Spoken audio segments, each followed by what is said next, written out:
Welcome to my new video. Today's topic is thoracic case. Basically, thoracic case is an boundary of thoracic cavity. It is an osteocartilaginous structure which extends from thoracic inlet to thoracic outlet, and it is composed of 37 bones, 12 pairs of ribs, 1 sternum and 12 thoracic vertebrae.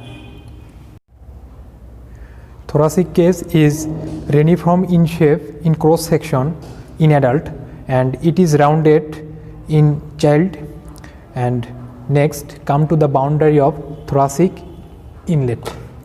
Thoracic inlet, it is anteriorly formed by superior border of the manubrium sterni, posteriorly by body of the first thoracic vertebra, and laterally it is formed by medial margin of the first rib. Then next come to the boundary of thoracic outlet.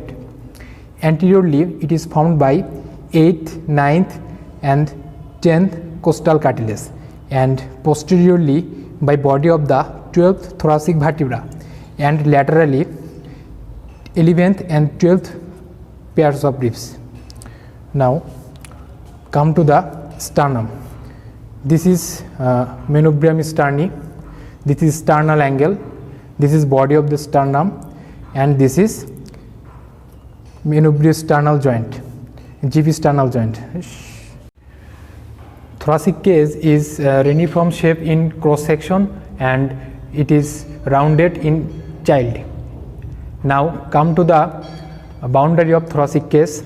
Anteriorly it is formed by sternum, and posteriorly by thoracic first to thoracic 12 vertebra, and laterally it is formed by 12 pairs of ribs and costal cartilage. Now come to the boundary of thoracic inlet. This one is thoracic inlet, and this is superior border of the manubrium sterni, and posteriorly it is formed by body of the first thoracic vertebra, and laterally it is formed by medial margin of the first rib. Now come to the sternum. This is suprasternal notch, this is manubrium sterni, this is sternal angle, this is body of the sternum, this is GV sternum. All the midline joint of the body are primary cartilaginous joint except GV sternal joint, which is secondary cartilaginous joint. Now structure pass through the thoracic inlet. The muscles are passed through the thoracic inlets: sternohyoid, sternothyroid and longus colli muscle. And arteries pass through the thoracic inlets are right and left internal thoracic artery, brachiocephalic artery, left common carotid artery, left subclavian artery, right and left superior intercostal artery. And veins are passed through the thoracic inlets: right and left brachiocephalic vein, right and left posterior intercostal vein and inferior thyroid vein. Nerves are passed through the thoracic inlets are recurrent laryngeal nerve, right and left phrenic nerve, vagus nerve and sympathetic chain. Now come to the boundary of thoracic outlet.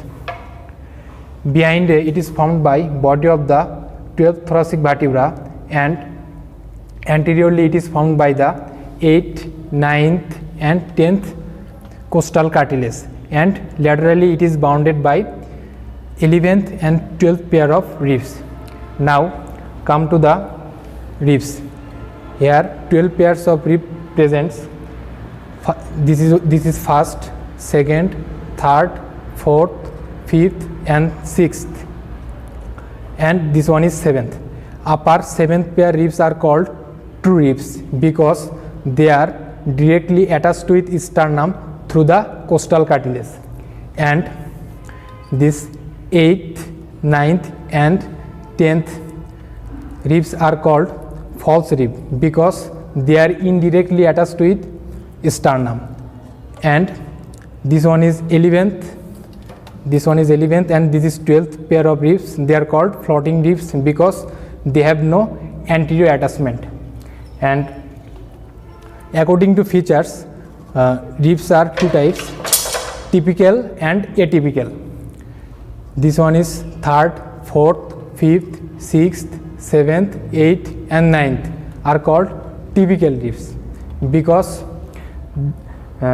they are typical because they have common features, and 1st, 2nd and 11th, 12th and this 10th ribs are called atypical because they have different features.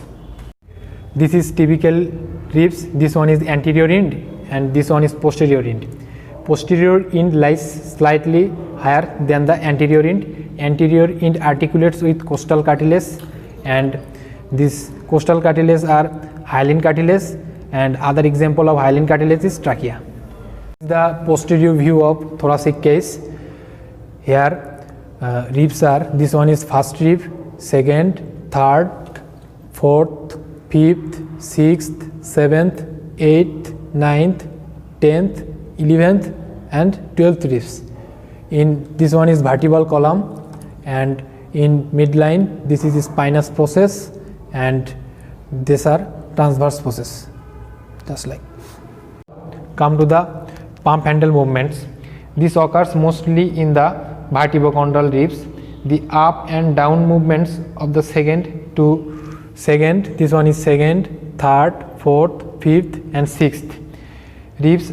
The body of the sternum also moves up and downs, called the pump handle movement, and this causes increase the anteroposterior diameter of the thorax. Come to the bucket handle movement. During elevation of the, this one is 7th, 8th, 9th and 10th ribs, the shaft also moves outwards. This causes increase in the transverse diameter of the thorax. This one is transverse diameter, and this movement occurs in the vertebrochondral ribs. This movement helps in inspiration. During inspiration, increase transverse diameter. Now come to the barrel chest. In normal chest, the ratio of anterior posterior to transverse diameter is 1:2, and the ratio approaches 1:1 in barrel chest. Now come to the sternal puncture. Bone marrow for examination is usually obtained by manovibrosternal puncture. It is done in upper half. To prevent injury to arch of aorta, which lies in lower half.